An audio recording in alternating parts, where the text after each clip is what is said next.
Hello, and welcome to the Aquarius Podcast, your source for interviews with people from all across the tropical fish keeping hobby.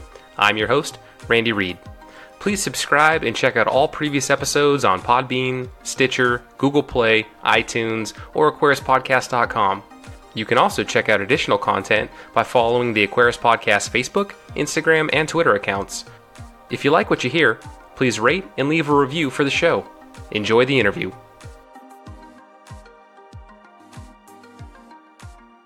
Today's date is Thursday, August 23rd, 2018. My guest today is Adam Till. Together with his wife Erica, they are the owners of Arctic Lights Aquatics, a home-based business in Calgary with the aim of providing top-quality goldfish to the Canadian market. Adam is also a member of the Calgary Aquarium Society and a board member on the Goldfish Council. Adam and Erica recently volunteered at Goldfish Palooza in San Jose, California, back in June of this year. So Adam, welcome to the Aquarius Podcast. Well, thank you very much. Happy to be here. Absolutely, and I am thrilled to have somebody on to talk about goldfish. This will be the first goldfish-centric episode, so thank you very much for taking time. You are, in a different time zone, not too far off from Pacific time, but glad to have you on, so thank you. Oh, you're welcome. I'm always happy to talk goldfish, and yeah, we're only an hour off you, so it's not too far off.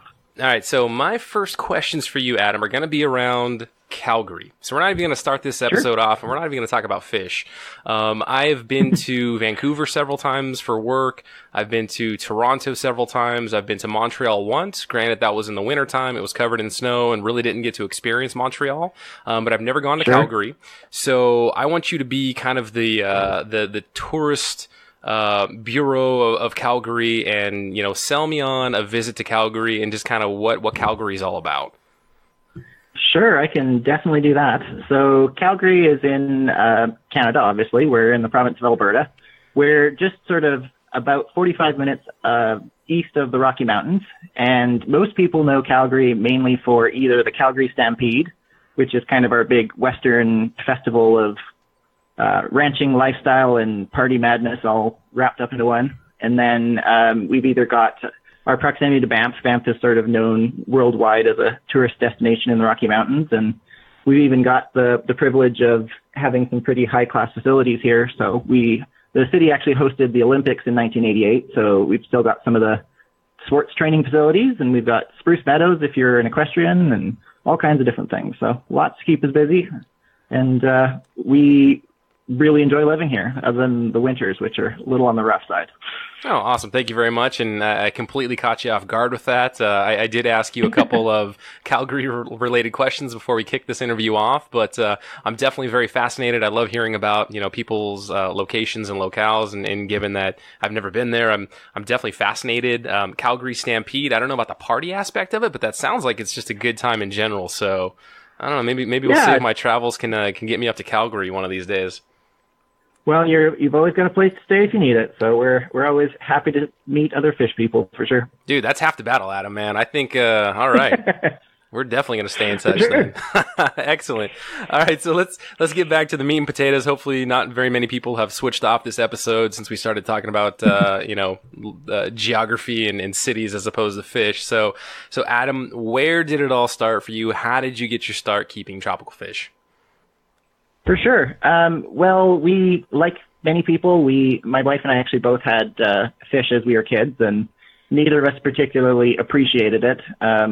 Erica had goldfish in a bowl that she inherited from one of her family members that she kept alive with water changes and luck for about a year, and I had a tank of what I would call tropical madness, where it was a little bit of the kids got to go pick out whatever looked interesting at the pet store, and I still have nightmares about killer Australian rainbows going wild and killing everything that was wildly inappropriate to put in with them. So that's kind of where we got started a long time ago. And then more recently, we were, I think when we first got married, we've been married about 5 years. We were at a local gardening center, and they had these little beta aquaponics kits, which I don't know if they're still popular, but they were popular back then. And we said, oh, hey, we used to keep fish as kids. That sounds like fun. And so we bought one of those, killed a couple of bettas as we reacquainted ourselves with what's involved in keeping fish, and the rest has kind of been history. So I think I got started more in the blackwater, cannon, super acid water kind of side of the hobby. And then Erica sort of put up with that for about a year. And then she said, I'd really like to have some fish that aren't brown and boring and hiding all the time. So she went into the goldfish aisle, and the rest is history. And now we've got 31 tanks and an outdoor pond, and we have fish that seem to breed all the time. And that's kind of where we've got our start. Oh, very cool. So let's take a step back and talk about, again, your childhood having these fish tanks. Who in your family was the reason why you guys had fish tanks, or that you had fish tanks? Yeah, I'm not sure I could. I'd have to go back and talk to my parents, but it was young enough that I don't think it was my idea.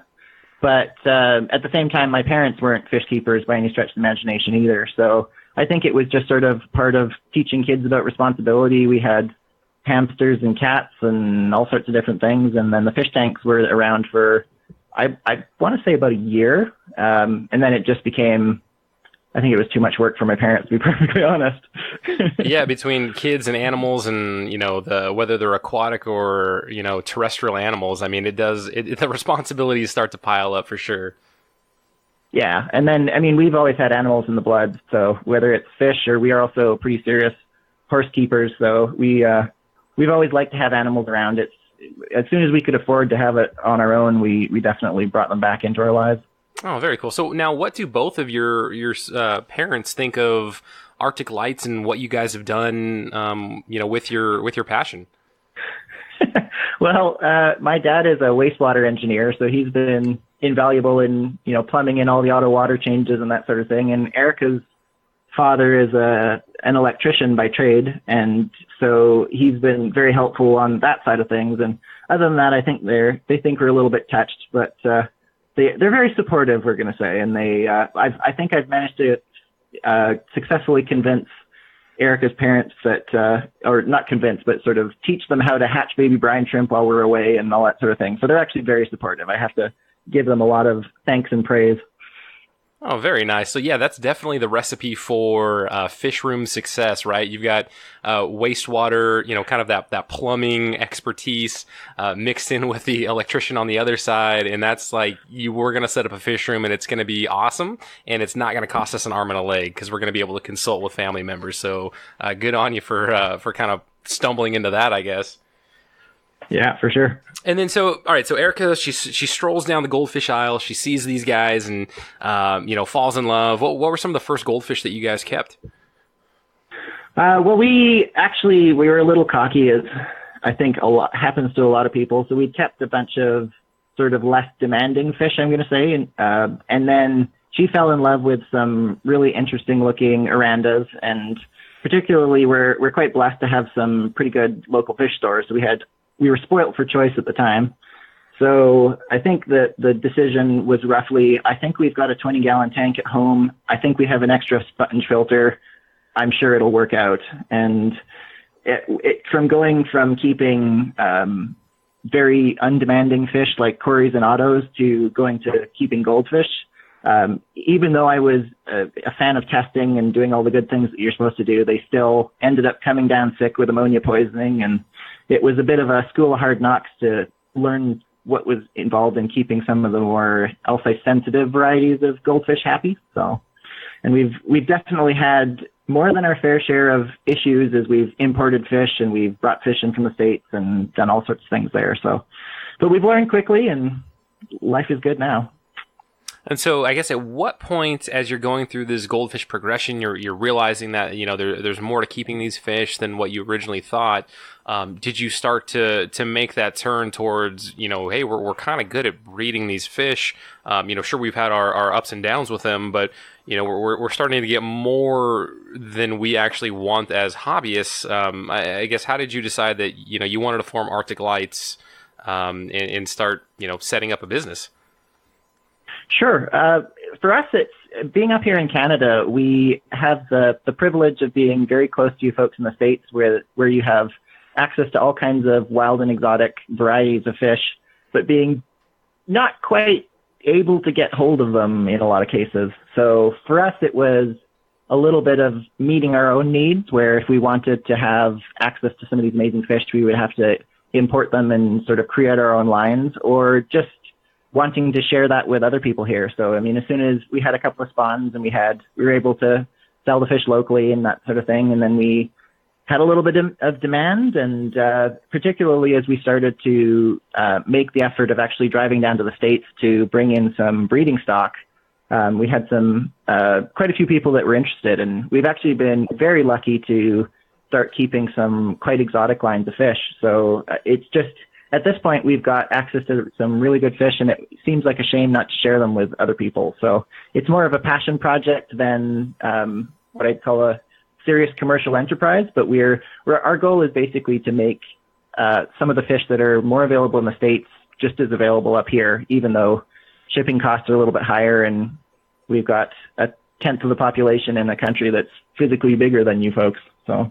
Oh, that's great to hear. You know, that you guys are taking that approach and you're trying to share these really, really cool fish. And I guess to take a step back, I'm really glad to, you know, not to only just have you on to talk about goldfish as kind of the first goldfish episode, but you know, I think in our social media messenger conversations back and forth, you know, I've had some fairly serious episodes, you know, maybe the past 3 or 4 have been kind of, you know, conservation and, you know, cares and species are all endangered. And it's just been, you know, they're very heavy, weighty subjects.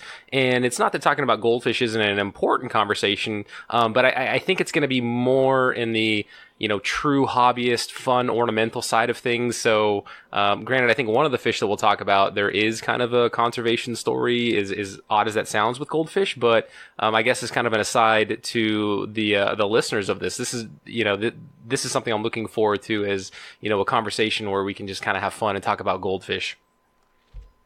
Yeah, and honestly, that's what attracts a lot of people to goldfish, is that it's pretty hard to see a tank full of, say, ranchu with big fluffy cheeks and, you know, big wiggly butts, and it's kind of hard to take yourself too seriously when you've got those swimming around in your life. So most people that come into goldfish do sort of have that attraction to, say, a fish that they can tell one from the other, so you can develop more of an emotional connection with a goldfish than neon tetra number 27. But also, I think a lot of people see personalities reflected in their fish more than other breeds might allow that to happen. So I'm looking forward to it as well. Yeah, and so, I mean, I guess in your experience, have you found people to be exclusively goldfish, or do you find people that, you know, dabble and they have, you know, normal tropical fish tanks, and I say normal, kind of air quotes, you know, your Cory autosynclus tank that you referred to earlier, rainbow fish, your neon tetras. To me, I guess I'll go ahead and say what I think my opinion is. It seems like it's more of a line in the sand. I don't feel like I know too many people that kind of dip their toe in both, right? You're either in the tropical fish realm, you've got your cichlids, you've got your rainbows, you've got your tetras, or you're like a goldfish person, right? Like, what's your take on that?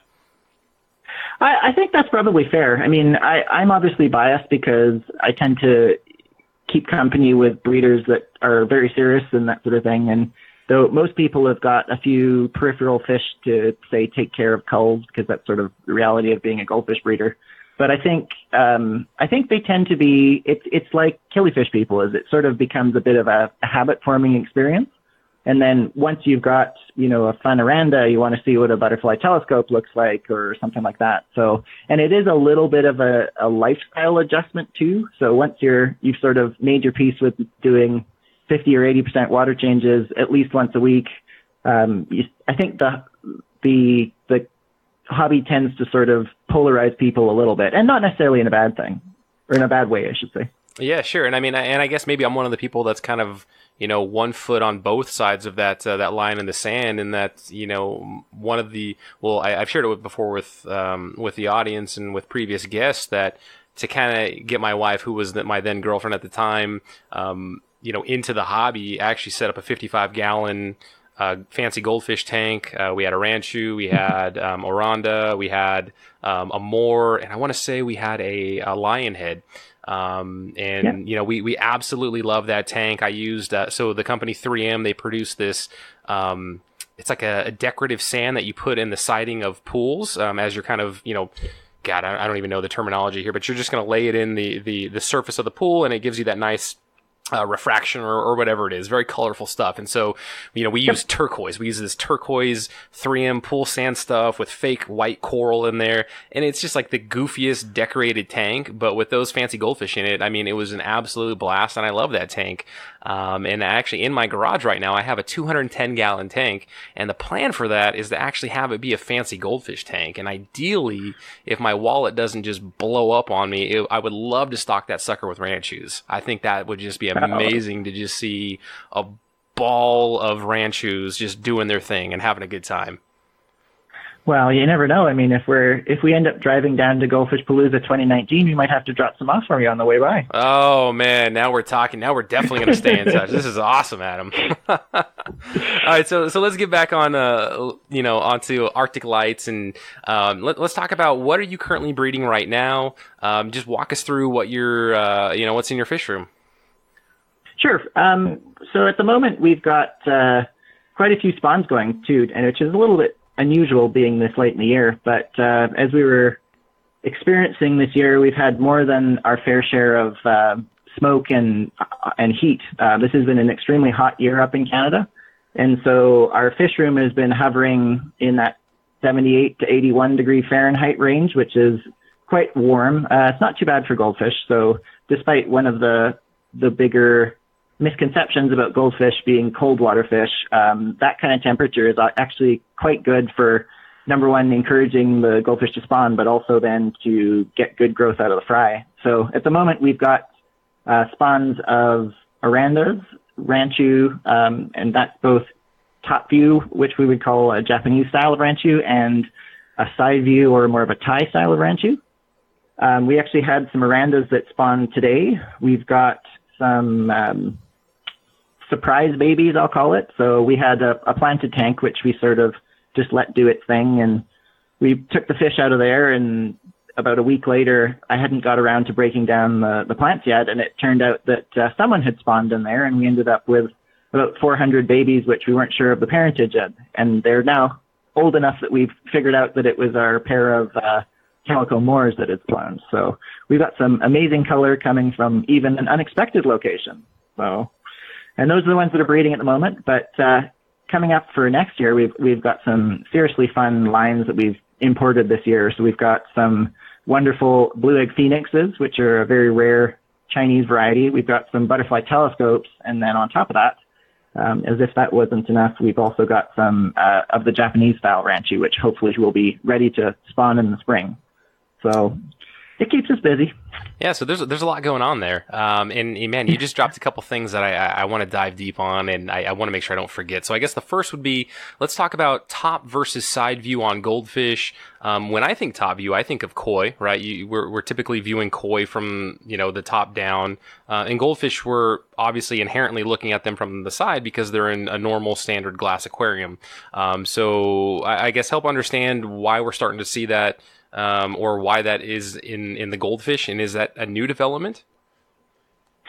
I would say it's sort of been in response to some modern opportunities. So, for example, a lot of the Japanese varieties tend to be designed to be looked at from the top down because a lot of traditional Japanese goldfish keeping involves pond fish.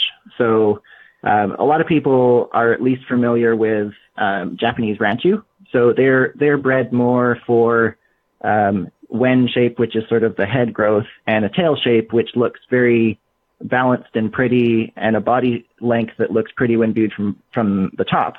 They've even got some Aranda varieties, which are selected like that, which most people haven't seen.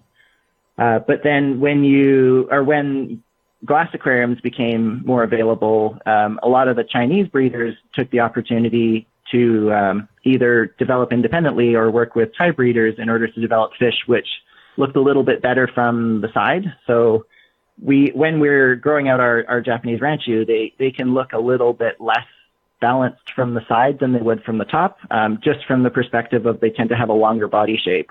So something that looks quite balanced from the top might look a little bit extended from the side, whereas something like a Thai Ranchu, if you looked at it from the top, it sort of looks like a ping pong ball with a head and a tail on it. But looked at from the side, they're more of a balanced shape there. So it really is, it's like anything to do with goldfish, they're so malleable that you can sort of do whatever you want with it as long as you're selecting the fry that sort of appeal to you, which is kind of half the fun of breeding goldfish. And so when you are selling a top side or a top view ranchu, what percentage of your customers are actually putting them in a pond to view from the top down, or are they people that are going to put them in a glass aquarium and knowing that they are top view, but they're buying them just because they want the Japanese ranchu? Well, we actually haven't had a chance to sell any top view fish, so that's one of the lines we picked up this year. But I would suspect that, just sort of from my experience and looking around at what people are keeping, I would say it's fairly unusual for people to choose that style of fish for an aquarium. There's nothing wrong with that. But it would be certain things that are acceptable in a side view fish wouldn't necessarily, the top view fish might not look as attractive from the side. So it's certainly, the fish don't mind. The only thing that they sort of appreciate, which might hinder aquarium keeping, is that traditional ranchu keeping in that for that sort of style of fish involves shallower tanks than most people want. So by the time most people are keeping goldfish and any sort of significant amount of goldfish, you might be in, say, a 75 or a 90 or a 125 or something in that range. And they're starting to get a little bit on the deep side for the tail development that a lot of people that are really into top view fish want. Whereas that's perfect for a fish that's got a big, beautiful flowing tail or something that's more designed to be viewed from the side. So that's something we can talk about too, is that the raising of the fish sort of does vary based off of the equipment you have available, or vice versa. If you wanted to optimize growing out a particular type of fish, you might want to consider different tanks for your fish room or for your living room. Yeah, I guess the reason why I asked that is, here in the States and maybe even in Canada, the right side drive cars. So there's a lot of guys that like that, imported Japanese car. We don't drive on the same side of the street, but they just like being able to say that it's, the right side drive, it's Japanese. And so I wondered if any of that extended over into the fish keeping realm when it came to these fish. So that's why I was kind of curious if anybody gets the top view just for the sake of the fact that it's the top view, even though they're going to put it in a glass aquarium. So if you're a hardcore goldfish person and you were shaking your head like, what the hell is Randy doing asking that silly question, that's why. Well, I think it's probably also that for people that are looking for top view fish, that's not something you'll find in your pet store. So by the time you know that they exist and that you've put in enough effort to go looking for them, you've usually had to reach out to a fairly specialty dealer or usually even a specialty breeder. So it's not something that people would sort of wander into the pet store and walk out with because it seemed cool. Yeah, definitely. I mean, I would have to imagine that the ranchu that we had was for sure side view. I mean, we didn't get it from a big box store. We got it from one of the more reputable establishments in Sacramento, California. But I obviously would have to assume that it was all side view fish, traditional, Chinese bred or Chinese origin, I guess I should say, goldfish. So on the subject of breeding, right? Like, I don't want you to have to spend too much time, but, goldfish breeding 1A, right? So not even like the 101 level course, like the intro to the 101. So the 1A level, kind of walk through goldfish breeding, how it may differ from some of, what we're used to with maybe rainbow fish breeding or corridor breeding. And I'll just let you go from there. Sure. Well, for the most part, we've been blessed enough to have breed stock that we don't really have to induce to spawn or to sort of trick into spawning. So some of the trickier breeds either require a cool water period that helps the female fish particularly do what's called setting the eggs. So some varieties will require that kind of cool period where the water gets down to 50 or 55 for 6 weeks or 8 weeks. But other times the fish will spawn year round. And so particularly the fish that are coming in from Singapore or Thailand, I mean, they don't get temperatures that drop down to that range very well, if at all. So they've tended to produce fish that are happy to breed all day long. So in our case, all we do for the most part is we keep them well fed. So we do have some spawning conditioning foods that we'll use that are a little higher in protein, and maybe we'll feed a little bit more Daphnia or bloodworms or something like that to sort of bring the fish into spawning condition. But other than that, we just sort of make sure that there's a spawning mop, which is made from either a cheerleading pom-pom if you like the plastic varieties, or if you want something that's a little bit more homemade, it would be a yarn or a wool mop that's tied around some corks. And then as soon as you see the fish chasing each other, you can either let them spawn in the tank, which we try not to do because it involves more water changes. But we will tend to actually pick up the fish, put them in a holding bowl, and then we'll actually hand spawn them. And that actually, for us, yields more fish. So if we let the eggs develop in a little shallow spawning bowl, we get less fungusing, and it makes it easier to nurture the eggs through their hatching. And other than that, I mean, the only trick that I can sort of throw out there into the universe is one that I learned from people that were breeding autos, is that we don't actually use a methylene blue or anything like that on the eggs. We keep it natural, and we keep a line of red cherry shrimp around. And the nice bit about the cherry shrimp is that if you put them into the spawning bowl, they go around and they pick the fungus off of the eggs. And for the eggs that don't actually get fertilized, the hand spawning results in about a 90% fertilization rate if you're doing it well. But for the 10% that don't get fertilized, the cherry shrimp will actually go along and dispose of the eggs for you. But the eggs harden off enough so that the shrimp don't have to, or they don't have the opportunity to eat those. And they're even able to coexist with the fry too. So if you don't get to the fry for a day or two, you don't have to worry about the shrimp or the fry having any sort of poor interaction. And at that point, it's just a case of progressive feeding with different sorts of foods in order to get the fry to develop properly. Wow, that is super fascinating. So I guess first I'd want you to break down hand spawning.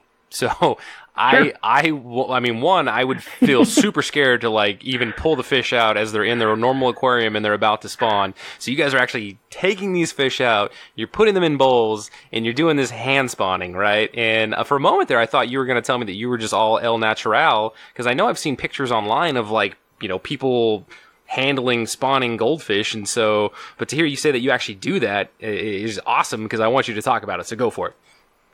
Sure. Yeah, it's not the most gentrified activity that you could involve in, but it's all it involves. Particularly for fish that we keep, we don't tend to keep any of the single-tailed fish. We've got one or two that we keep for fun, but for the most part, they're sort of what we would call the fat and happy varieties. So they're not hard to catch, and they don't object too much to being handled. But really, all that's involved is you get a large tray of water, say from the dollar store. You have about an inch worth of water that you keep from the main tank, and you put that in there, and then you have your fish in a bucket. You get very good at recognizing the males from the females, so it's just one of those things that as a breeder you sort of develop an eye for. People have talked about being a chicken sexer, where people that raise hens start to be able to sex their fish, or sex their chickens in that case, without really being able to explain why. And for a large part, we're sort of that way with our goldfish. And then really the only trick is you have to make sure that the boys go first, because you've only got about 20 seconds of exposure once the females express the eggs before they harden off and that you're not able to fertilize them.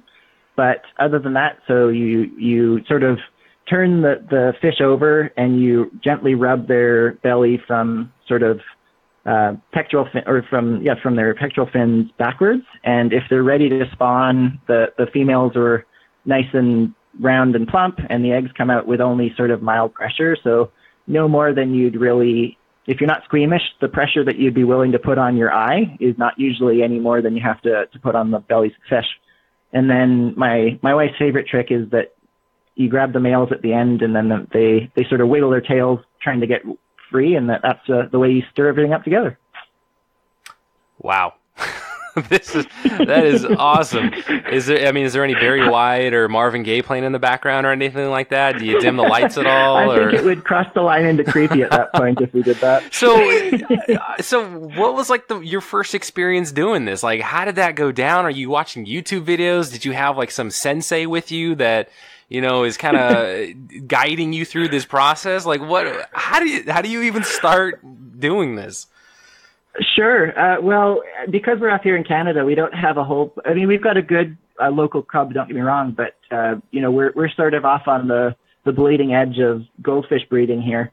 But we talked to some folks, some of our mentors that we communicate with online from the Goldfish Council and some good folks down there. But ultimately, you can read as many articles as you want and watch as many videos as you want, but eventually you just have to give it a go. And the first time is terrifying, and everything else after that just starts to become routine. So basically, as long as you're respectful to the fish and you don't try and force something to happen, a lot of times they'll chase each other, but they're not ready to breed. And at that point, you just sort of abort ship and put everybody back, and no harm done.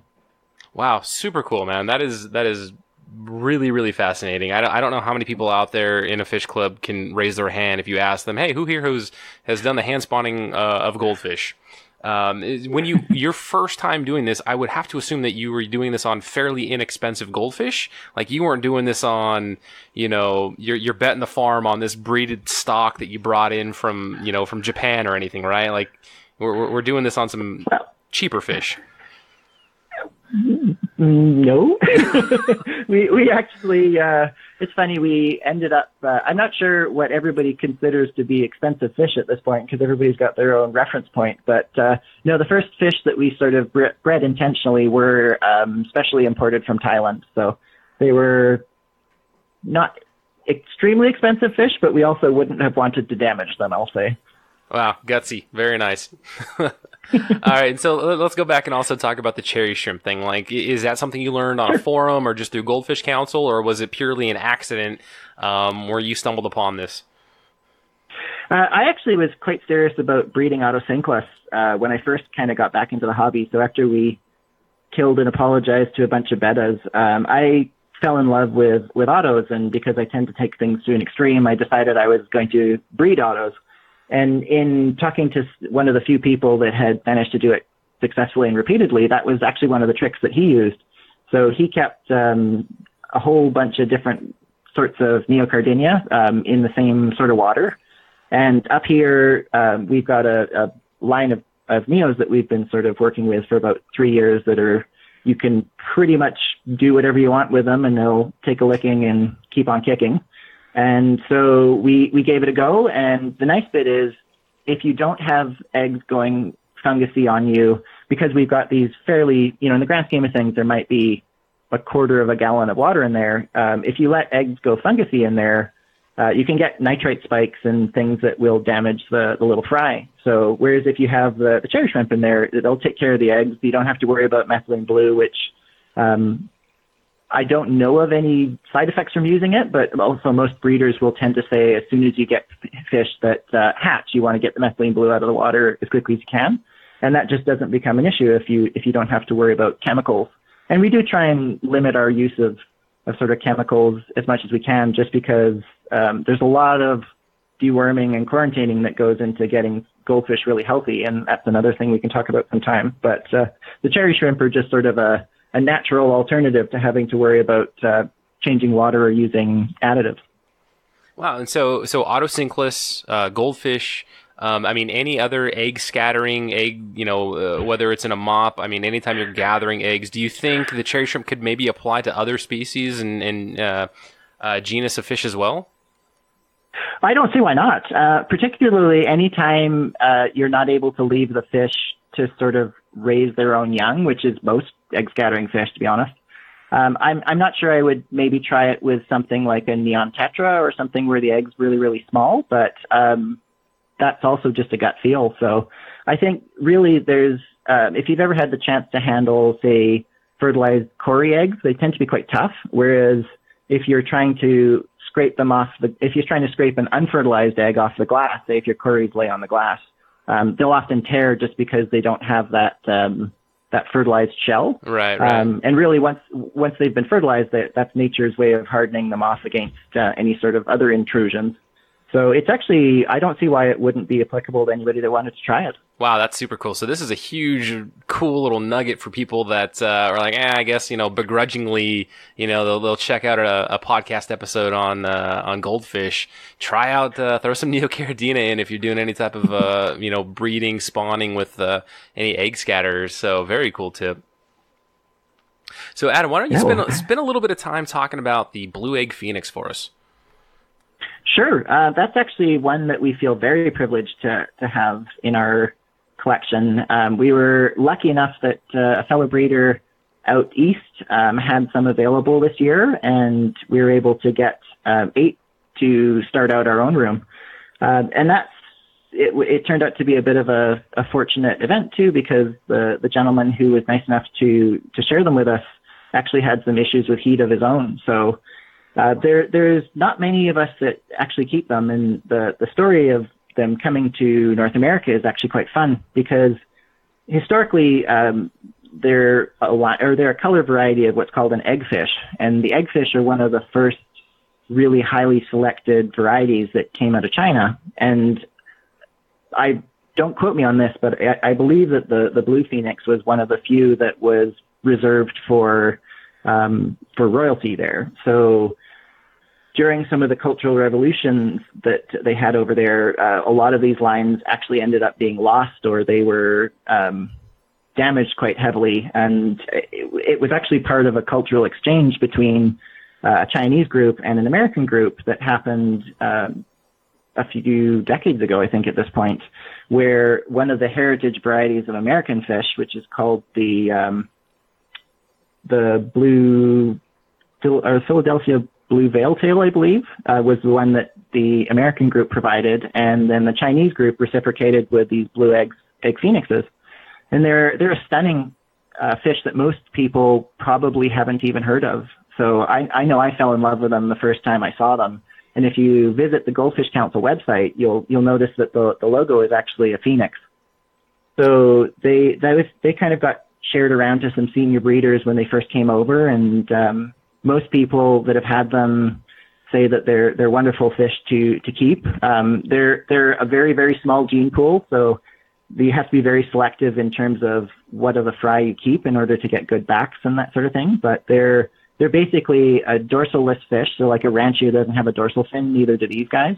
But instead of having a more compact tail, they've got a really long, flowing, beautiful blue tail.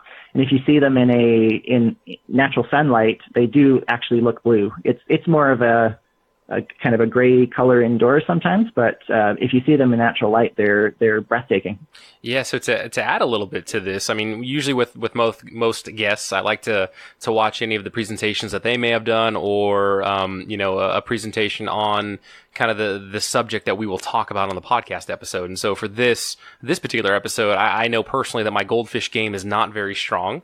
So I watched one of the past presentations for Greater Seattle Aquarium Society. That's a free plug. Just join the club, and then you'll actually have access to our whole archive of all the past speakers that we have, or like 90% of them. And there's a treasure trove of amazing fish presentations on there. So even if you're in Maine, even if you're in Calgary, join the GSAS, and you'll get access to that video, and it's well worth, I think, our measly $20 annual membership fee every year just to get access to that. So all that being said, I watched a goldfish presentation from, I think, mid-2000s, and the gentleman talked about the blue egg phoenix, and what he had said is that that was a line that was specific to one of the Chinese emperors, and during the Cultural Revolution, that emperor was overthrown, and they then killed that entire, all of the fish, all of that blue egg phoenix that was in his possession, because it was like a thing of power, right? The fact that he had this fish, and the goldfish is so revered in their culture that they killed them all, and we thought that they were lost, right? Everybody thought that the blue egg phoenix, no more. This gentleman had said is that years later, they found out that a monastery actually had some of these in one of their ponds. And I guess everybody had just forgotten about it. And so that's how they rediscovered the blue egg phoenix. At least I hope it was the blue egg phoenix. I mean, it'd be really crazy if it was a second goldfish as well in China that had this same kind of history. But, to what you're saying, Adam, the rest is kind of history. And now it's been shared around, and, you have this opportunity to help out with this fish. And again, now we're starting to get back towards that, oh man, we need to help out conservation kind of side of things, which it's still really important. It's still really cool, but it's interesting to know that also still kind of exists in the goldfish hobby. Yeah, for sure. And I mean, I know that you're involved with a lot of the conservation programs for more, I'll say, natural varieties or wild types, but there is sort of an equivalent in the goldfish world with some fairly exotic lines that don't have a huge distribution. Well, yeah, I mean, well, just a history like that, right? I mean, this fish goes back several hundred years, and was owned by a Chinese emperor. He claimed it to be his breed. I mean, there's still some rich human history, cultural history tied up with these fish. So it's hard to kind of turn a blind eye and just say, well, just because they're not a natural fish that we can, kind of up and forget about them. But, it's kind of turning our back on history a little bit, I feel. For sure. All right, so let's talk about what else do you have going on with Arctic Lights? Anything big planned in the future for you guys? Yeah, for sure. I mean, our involvement with the fish side is definitely enough to keep us busy, but one of our bigger efforts is actually to sort of provide a little bit more of a balanced view of some of the information that's floating around on the internet. So that's actually an initiative that we really share with the Goldfish Council. So our involvement with the Goldfish Council has really been to not only share information to the public and between breeders, but also to get people a little bit more involved in person. So the Goldfish Council likes to really encourage people to come out and actually talk to each other in person as opposed to just on forums, because it's amazing what you do find when you actually talk person to person, and particularly when you get to speak to some folks that maybe don't have a huge internet presence. Because one thing that we did find when we were sort of getting back into goldfish is that a lot of the information that might be shared online, either in forums or on websites that are built more by people that might be just repeating what they've heard, is that it gets to be a little bit of a game of telephone tag. So sometimes the information might mean well, but if you start digging into the origins of some of the things that are being said, it can be a little bit distanced from the truth. So what we like to be able to do is to provide sort of hard researched or experienced information, just to sort of provide a little bit of a balance against some of the more traditional but less fact-based things that are floating around on the internet. And maybe a good example of that might be the people that are terrified of feeding floating foods to their goldfish because they're worried that they're going to get swim bladder issues. That's not actually something that is a problem, but yet, even to the point of Hikari did a presentation at the Goldfish Council or the Goldfish Palooza event where Chris Clevers, the president of Hikari, came out and said, we have documented, researched data that says that there is no link between floating foods and goldfish developing swim bladder issues, but they've actually developed entire lines of sinking food specifically because that's what people want. So our efforts are going to be more on providing that information that people can come back and reference to, and we're not saying we're the source of all truth, but we're trying to provide information from experience rather than information that maybe was, one website repeating another or something to that effect. Yeah, and I think just the forum effect, right? So you Google something, with what is or how does or any of these questions, and you're inevitably going to get forum responses, right? You're going to get linked to threads, and unfortunately, the Goldfish Council and other people may be able to help dispel that. The president of Hikari coming out and saying that scientifically research based, this doesn't hold true.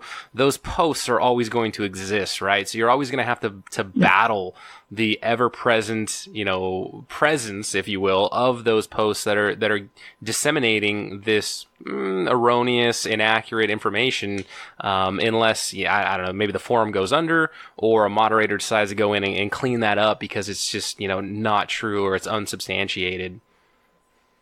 Yeah, and most of the time they're not things that necessarily hurt people. So, for example, if you never feed your goldfish floating foods in its life, it's never going to suffer. But it's just sort of reducing the mental effort involved in keeping some of these fish, because really the whole point of this should be that we enjoy what we're doing and we're out there because we're having fun. And as soon as it becomes work, or as soon as it becomes very difficult to do, it's less fun. And for a hobby that, involves quite a bit of work, it's incredibly rewarding, but it fundamentally isn't a non-labor intensive hobby. We do want to make sure that people aren't worried about things that they don't necessarily have to worry about. Well, in the days of pre-internet forum, how did we get our information? You either, went to your fish club, or you went to an expert in a subject, or you went to a library and you purchased a book, right? And if you're gonna, if somebody's gonna go through the effort of actually publishing a book, getting it out in circulation, they're more than likely, right? And I'm sure there's going to be some exceptions, but they're more than likely going to be an expert on the subject. There's going to be a lot of research that was done.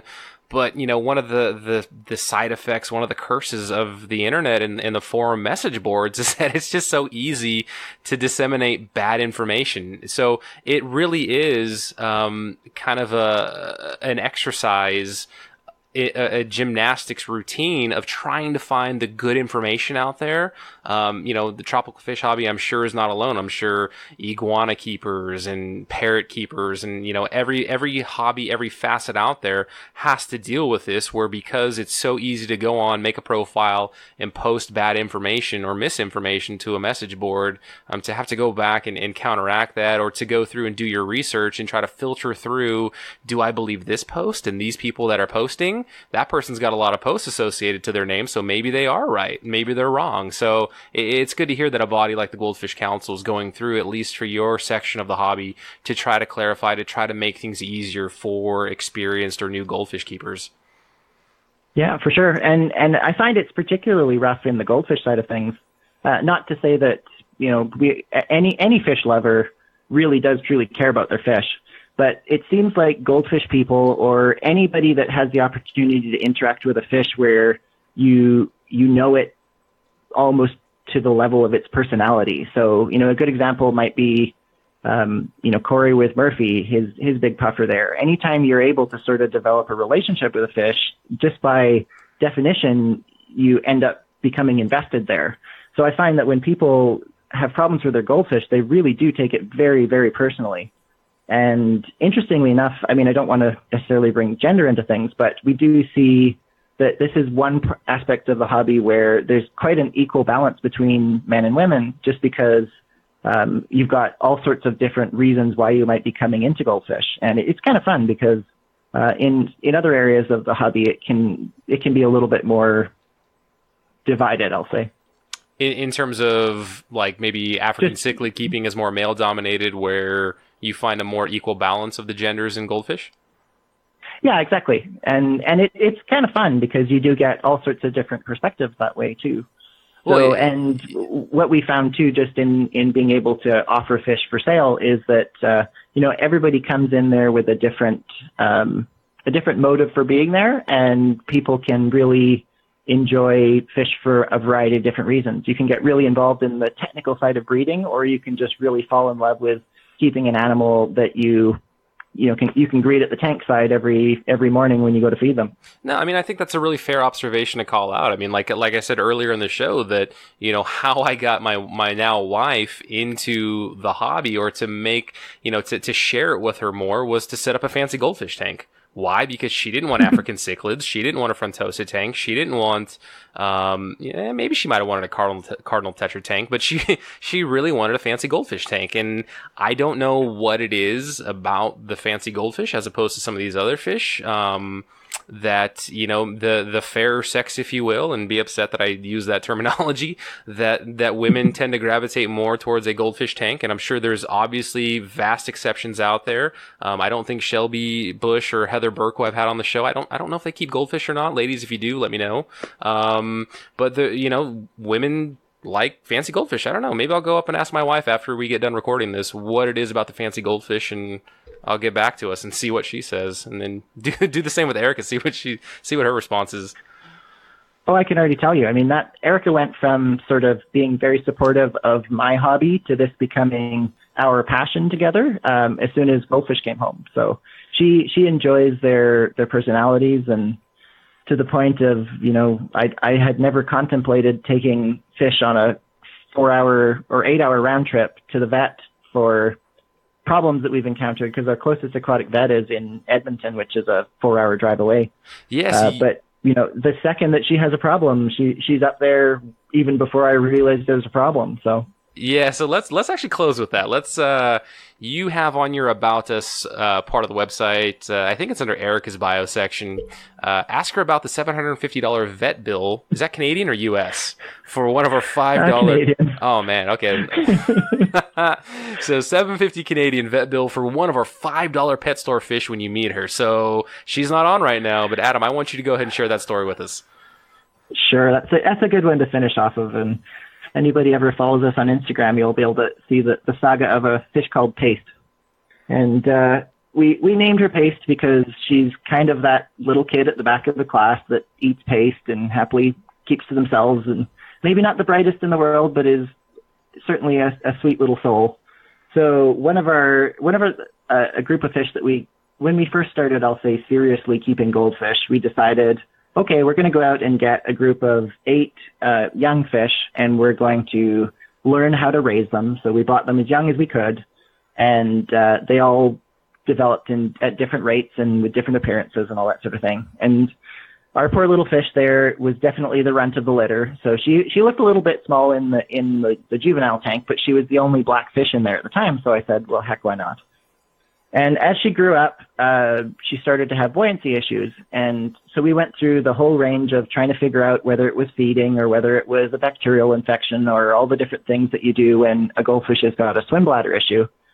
But fundamentally, it wasn't getting any better. And so about 2 years in, she really started to struggle to the point where she was floating at the surface of the tank. And we actually even had to start keeping the tank filled all the way to the lid so there wasn't even an air gap there, just so that her tail end wouldn't be out of the water, and she was starting to get contact infections either from air exposure or where she was rubbing against the lid. And so Erica did a lot of research and eventually figured out that one of the few things that might help a fish like that is what's called a swim bladder aspiration surgery, which is basically a very fancy term for taking a needle, sticking that needle in the swim bladder, removing a bit of the air from the swim bladder, and hopefully allowing the fish to sort of attain a more neutral buoyancy where they're actually able to control whether they float or sink. But unfortunately, the closest place that was willing to do this was 4 hours away. So she dutifully, we got our little goldfish transportation bait bucket, which is a fishing bait bucket with a portable air bubbler, and we loaded everybody up and headed over to Edmonton. And she went through this surgery where, first of all, she was so tiny, and she was only maybe 2 inches nose to tail, and that's not a big fish at 3 years old almost. And they put her through a round of x-rays. So they put her in a little Ziploc baggie, and they hold that in front of the x-ray machine. And Erica got a kick out of that because that's what she does for her day job, is that she does x-ray and CT work. So she got to see what the pet equivalent of that was. And once they did the x-rays, they actually figured out that she had a physical deformity where most goldfish have what a front and a rear swim bladder. And it's sort of, they're regulating the difference between the air in the front and the back, allows them to attain both a level buoyancy, but also a sort of a sinking in or floating buoyancy. And she didn't have the front swim bladder. She just had a really large rear swim bladder, which sort of explained why she would be vertical most of the time, but also it was half of her poor little body there. So the vet praised us for not trying a YouTube solution, because if we had tried to use some of the landmarks that YouTube was showing us, we would have done quite a bit of damage. But they put her under, and they have to run an anesthetic solution through the gills while they're doing the surgery. They removed a little bit of air, and then we got to bring her home with a 7-day treatment of subcutaneous antibiotics, which is, again, a fancy word for give your fish 7 needles, making sure not to try and pry off too many scales, because when you give a fish an injection, you have to try and go underneath the scale without exerting enough force to actually pry the scale off the body. So I'm proud to say that I think we were 5 out of 7 successfully, and she only lost 2 scales in the process, but she made it through, and after a couple of bumps and bruises, it actually ended up sticking. So there was about a 2-week period where she regressed, and we thought, oh gosh, we've spent all this money and gone through all this pain and suffering, all of us, with no result. But she's been about 6 or 7 months now where she's still vertical, but she's able to bumble around the tank, and she's our only goldfish that we can happily keep with a thriving colony of cherry shrimp because she's completely and utterly incapable of chasing them down. So well, that's the story of the $750 surgery on the $5 goldfish. Wow, Adam, that is some absolute dedication, and right there. So if I were like right now in the market to actually plop down some money and buy some goldfish, like that level of commitment for your goldfish, to me, that has got to be like one of the marks of these guys are serious. They love their fish. They're going to drop 750. Like, I don't even know what is the times. Like, that is, I don't know, like 10,000 times the value of the actual goldfish to save this fish, and to hear that it's still doing well. Like, that is such a huge selling point, to wanting to purchase from you and to do business with you, and your commitment to the hobby and to your fish that you have. So, I mean, that is awesome, Adam. Oh, well, thank you very much. I mean, there's definitely, there are some difficult decisions that you sometimes have to make as a breeder, but those decisions are completely and totally non-applicable to the fish that are labeled as family as opposed to livestock, I'll say. Yeah, no, understand. And so let's leave the people with how can we get a hold of you? You know, give us your social medias, give us your business contacts, anything you'd like to plug. Sure. Well, thank you very much. Appreciate that. So we're pretty easy to find. So as long as you can spell Arctic, we're at Arctic Lights Aquatics. Unfortunately, we chose a domain name that most people either like to say acrylic lights or they forget an R, but usually Google can find us. So at arcticlightsaquatics.com. We're also on Facebook and Instagram, and we're hoping to revive our YouTube channel at some point. But honestly, our biggest focus is on providing, really in-depth, heavy-duty articles there that are able to help people solve their problems. So as much as we'd like to sell people fish, we'd also really like it if they would have the information that they need to keep their fish as healthy as they can, whether it's from us or from anybody else. Fantastic. Yeah, so if you're in Canada, definitely check you out as far as your livestock available, fish available rather. Can you ship to the U.S.? We might be able to, but we're probably not going to try for a while. So we've actually been selling most of our fish locally because we've been either supplying pet stores or just local demand, but we are definitely shipping Canada-wide starting this month. So we're all set up to do that. And if there is demand in the States, we're not opposed to it, but there are some definite border issues and laws that might come into play there. So, but we've definitely, in the spirit of working with even our competition and other vendors in the hobby, we've helped other people figure out what's involved in, American companies shipping up to Canada and vice versa too, because really it's in everybody's best interest to have the hobby grow, and we're just looking to provide people with a whole bunch of different options. Very cool, Adam. That is fantastic. And so if you're in Canada, definitely, and you're in the goldfish market, check out Arctic Light Aquatics, see what they have available. And if you're in the U.S., just ping Adam and say, hey, I want some of your fish. When are you going to make this happen? And just, build up that demand. I will have the links to your website, to your Instagram, Facebook, and your YouTube as well, just so people have that at the ready. Subscribe, check them out, follow them, do all that good stuff. I've perused some of your YouTube that you have on there and some of the articles, or at least your website, what the content that you have there. Really, really good stuff. Looking forward to all the other things that you're going to put on there. And again, if I end up going with a Ranchu take, I definitely think I want to go fancy goldfish. Maybe not Ranchu, maybe Lionhead. I don't know. Ranchu would be awesome, but I'm definitely going to stay close to your website so that I can become a much better, more informed goldfish keeper. Well, we're happy to help out in any way we can. Excellent. So, Adam, thank you very much again for being on the Aquarius podcast. I really enjoyed our conversation. You have a great night, sir. Thanks. You too. I enjoyed it myself. Thank you again for listening to the Aquarius podcast. As always, get involved in your local fish club, help grow this wonderful hobby, and have fun with other fish nerds.